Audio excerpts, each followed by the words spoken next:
Hey guys, I am Deepali Agarwal and welcome back to my YouTube channel for my scholar. So आज हम लोग देखेंगे एक और एप्लीकेशन स्टैक का। वो क्या है कि अगर आपको कोई पोस्ट फिक्स एक्सप्रेशन गिवन है और आपको उसको इवैल्यूएट करना है, उसको कैलकुलेट करना है, उसकी एक वैल्यू फाइंड आउट करनी है, तो वो आप कैसे कर सकते हैं। ये जो टॉपिक है ये जनरली बीटेक और जब आप गेट का एग्जाम देते हो तो वहाँ पर ये क्वेश्चन पूछा जाता है। So let's see how we can solve a problem. Last video में हमने देखा था कि how we can calculate the postfix expression from an infix expression, right. अभी हम लोग देख रहे हैं कि अब उस पोस्ट फिक्स एक्सप्रेशन को कैसे इवेल्युएट किया जाएगा कम टाइम कॉम्प्लेक्सिटी में। तो देखिए, हमें लेट सपोज ये एक पोस्ट फिक्स एक्सप्रेशन गिवन है और हमें फाइंड आउट करनी है इसकी वैल्यू। ध्यान रखिएगा, ये जो टॉपिक है बहुत इंपॉर्टेंट है, गेट के पर्सपेक्टिव से बहुत ज़्यादा इंपॉर्टेंट है ये। गेट में पोस्ट फिक्स एक्सप्रेशन कैलकुलेट करने का एंड पोस्ट फिक्स एक्सप्रेशन को इवैल्यूएट करने का क्वेश्चन मतलब 99% आता ही आता है। तो देखिए क्या करना है, जस्ट हमें यहाँ पर भी हम लोग जल्दी से एक बनाएंगे टेबल, स्टैक सिंबल। ये सेम टेबल है जैसे कि हमने वहाँ पर जब infix to postfix calculate किया था वहाँ पर भी हमने सेम टेबल बनाई थी। अब हमें क्या करना है, लेफ्ट टू राइट हमें चलना है, एक एक जो वैल्यूज़ हैं उनको सिंबल को स्कैन करना है। तो सबसे पहले कितना आया है 10, तो स्टैक पर जाएगा 10। अब ध्यान रखना, यहाँ पर स्टैक पर क्या रखना है, हमें वैल्यूज़ को रखना है, और अगर ऑपरेटर एनकाउंटर होता है तो ये जो स्टैक पर वैल्यूज़ हैं उन पर हमें उस ऑपरेटर को अप्लाई करना है। अभी हम लोग देखेंगे कैसे। एक्सप्रेशन में कुछ भी नहीं आएगा। नेक्स्ट आया है अब हमारे पास क्या 5, तो उसको भी हम लोग क्या करेंगे, स्टैक पर पुश कर देंगे। उसके बाद हमारे पास आया है प्लस, एक ऑपरेटर आया है। तो अब ऑपरेटर ना तो स्टैक में जाएगा ना एक्सप्रेशन में जाएगा। वो क्या करेगा, स्टैक में जो टॉप 2 वैल्यूज़ हैं उन पर इस ऑपरेटर को अप्लाई किया जाएगा। टॉप 2 वैल्यूज़ क्या है हमारे पास, 10 और 5 हैं, राइट। तो यहाँ पर क्या हुआ, 10 को कंसीडर, जैसे यहाँ पर मैं ले लेती हूँ, हमारे पास सबसे पहले 10 है, उसके बाद स्टैक पे 5 है। तो लेट सपोज ये हो गई हमारे पास वैल्यू 1 और ये हो गई है हमारे पास वैल्यू 2। तो अब हमें प्लस साइन इन पर अप्लाई करना है। तो प्लस साइन कैसे अप्लाई होगा, वैल्यू 2 प्लस वैल्यू 1। जो भी ऑपरेटर यहाँ पर एनकाउंटर होगा वो टॉप 2 वैल्यूज़ पर अप्लाई किया जाएगा स्टैक की। और किस तरीके से, वैल्यू 2 एंड देन वैल्यू 1, ना कि वैल्यू 1 प्लस वैल्यू 2। अभी हम देखेंगे इसका डिफरेंस कैसे आएगा। वैल्यू 1 प्लस वैल्यू 2 जो है, या फिर अगर वैल्यू 2 वैल्यू प्लस 1 करें तो प्लस है, अगर ऑपरेटर मल्टीप्लिकेशन है तो कोई फ़र्क नहीं आएगा। बट अगर माइनस या फिर डिवीजन ऑपरेटर आप अप्लाई कर रहे हो तो उस केस में इस इक्वेशन का डिफरेंस आता है। देखते हैं, हमें अभी लोग पहले इसको प्लस हमें अप्लाई करना है। तो 10 प्लस 5 कितना हो जाएगा, 15 यहाँ पर आ जाएगा। यहाँ पर एक्सप्रेशन की बजाय हम लोग यहाँ पर लिखेंगे ऑपरेशन हम लोग दिखाएंगे यहाँ पर कि क्या परफॉर्म हो रहा है ऑपरेशन। तो यहाँ पर क्या ऑपरेशन परफॉर्म हुआ है, 10 प्लस 5। नेक्स्ट अब आया है हमारे पास 8, तो स्टैक पर कितना आ गया, 15, 8। नेक्स्ट सिंबल है हमारे पास मल्टीप्लिकेशन। तो अभी क्या होगा, 15 इंटू 8 हम लोग फाइंड आउट करेंगे, 120। तो हमारे पास फाइनल जो आउटपुट आया है इस एक्सप्रेशन का वो कितना आया है, 120।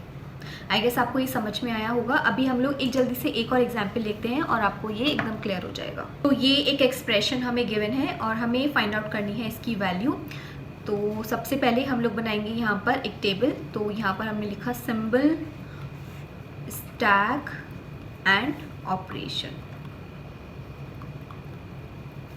तो देखिए सबसे पहले कितना है हमारे पास 4, उसको हम पुश कर देंगे स्टैक पर। नेक्स्ट कितना आया हमारे पास 10, उसको पुश किया हमने स्टैक पर। नेक्स्ट हमारे पास आया है 5, तो इसको भी हम लोग स्टैक पर पुश कर देंगे। अब हमारे पास आया है प्लस। तो मैंने आपको क्या बताया, जो ऑपरेटर आएगा वो अप्लाई किया जाएगा किस पर, स्टैक के टॉप 2 एलिमेंट्स पर। तो हमारे पास ऑपरेशन क्या परफॉर्म होगा, 10 प्लस 5। तो हमारे पास स्टैक पर अब क्या आ जाएगा, 4, 15 आ जाएगा। नेक्स्ट है हमारे पास मल्टीप्लिकेशन। अगेन टॉप 2 एलिमेंट्स पर ये अप्लाई किया जाएगा, तो 4 इंटू 15, तो यहाँ पर कितना आ जाएगा, 60 आ जाएगा। नेक्स्ट अब आया है हमारे पास 15 अगेन, तो हम लिखेंगे 60, 15। नेक्स्ट इज 3, तो 60, 15, 3। अब है हमारे पास डिवीजन ऑपरेटर। तो देखिए अब फर्क आएगा, हमें टॉप 2 एलिमेंट्स पर डिवीजन ऑपरेटर को लगाना है, तब बात आती है आप 15/3 करेंगे या फिर 3/15 करेंगे। तो मैंने आपको बताया जो टॉप पर एलिमेंट है वो हो गई हमारे पास वैल्यू 1 और जो सेकंड टॉप एलिमेंट है वो हो गया हमारे पास वैल्यू 2। तो आपको जो ऑपरेशन परफॉर्म करना है वो आपको करना है वैल्यू 2 ऑपरेटर वैल्यू 1। तो हम लोग यहाँ पर क्या अप्लाई करेंगे 15 डिवीजन 3। तो हमारे पास स्टैक पर क्या आ जाएगा 60,5 आ जाएगा, 3 5 से 15। अभी नेक्स्ट हमारे पास क्या ऑपरेटर है माइनस, तो अब हमारे पास क्या ऑपरेशन लगेगा 60 - 5। तो फाइनल जो आउटपुट आया है वो हमारे पास कितना आया है 55। तो इस एक्सप्रेशन की फाइनल जो वैल्यू आई है हमारे पास वो आ गई है 55। तो इस तरीके से आप पोस्ट फिक्स एक्सप्रेशन की वैल्यू को इवैल्यूएट कर सकते हो। इसमें गाइस अभी एक बहुत ही इम्पॉर्टेंट टॉपिक हम लोगों का रहता है जो कि आपसे प्लेसमेंट के टाइम पे पूछा जाता है, and the topic is bracket balancing problem. Bracket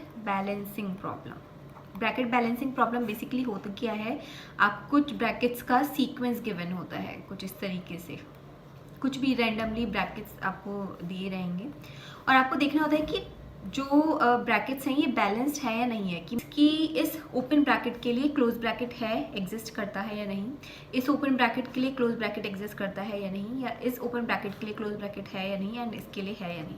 अगर इस तरीके से है तो मतलब बैलेंस्ड है, अदरवाइज मान लीजिए कि अगर ये वाला ब्रैकेट नहीं होता तो ये हमारी क्या हो जाती है नॉट बैलेंस्ड हो जाती है। तो ये प्रॉब्लम जो है हमारी बहुत ही इंपॉर्टेंट है प्लेसमेंट प्रिपरेशन के पर्सपेक्टिव से। बट अभी हम लोग क्या है क्यू के बाद, अभी मैं आपको क्यू और पढ़ाऊंगी इस वीडियो के बाद न्यू वीडियो में। उसके बाद हम लोग एक टॉपिक पढ़ेंगे कलेक्शन फ्रेमवर्क। कलेक्शन फ्रेमवर्क भी बहुत इंपॉर्टेंट टॉपिक है। इसमें क्या है आपको पूरा कोड नहीं लिखना पड़ेगा, आपको मज़ा आ जाएगा ये वाला टॉपिक पढ़ने के बाद। आपको पूरा इतना ज़्यादा जो हम कोड कर रहे हैं, लिंक लिस्ट बना रहे हैं, एरेज क्रिएट कर रहे हैं, इन सब चीज़ों के लिए वो कुछ नहीं करना है, हमारे पास सब कुछ इनबिल्ट लिखा हुआ है। तो कलेक्शन फ्रेमवर्क हम लोग पढ़ेंगे। तो जब एक बार हम ये चीज़ पढ़ लेंगे ना तो उसके बाद फिर मैं आपको ये वाली प्रॉब्लम का सोल्यूशन बताऊंगी कोड की फॉर्म में, ठीक है। क्योंकि अभी अगर मैं डायरेक्टली आपको भी बताती हूँ तो पहले हमें इसके लिए स्टैक बनाना पड़ेगा, पुश ऑपरेशन, पॉप ऑपरेशन, सब कुछ बनाना पड़ेगा, वो बहुत लेंथी प्रोसेस हो जाएगा। तो अगर आपको पुश पॉप के ऑपरेशन समझ में आ गए हैं, कैसे वर्क करते हैं, कैसे हमें कोड लिखना है, तो अब उसके बाद हम लोग कलेक्शन फ्रेमवर्क जब पढ़ेंगे और हमारे पास इनबिल्ट फंक्शंस होंगे तब हम ये वाली प्रॉब्लम को सॉल्व करेंगे। तो ये प्रॉब्लम जो मैं आपको सॉल्व करवाऊंगी कलेक्शन फ्रेमवर्क पढ़ाने के बाद करवाऊंगी, ये बहुत इंपॉर्टेंट है, ये हमारी रहती है। और अगर मैं भूल जाती हूँ तो प्लीज़ मुझे कॉमेंट सेक्शन में बता देना जब कलेक्शन फ्रेमवर्क फिनिश हो जाएगा। ओके गाइस, आप लोग को वीडियो कैसा लगा मुझे कमेंट सेक्शन में ज़रूर बताइएगा। अगर आपको वीडियो अच्छा लगा है तो मेरे चैनल को सब्सक्राइब कर लीजिए क्योंकि मैं ऐसी वीडियोस लेके आती रहती हूँ। एंड मेरी वीडियोस को लाइक करना, शेयर करना मत भूलिएगा। Thank you, good luck.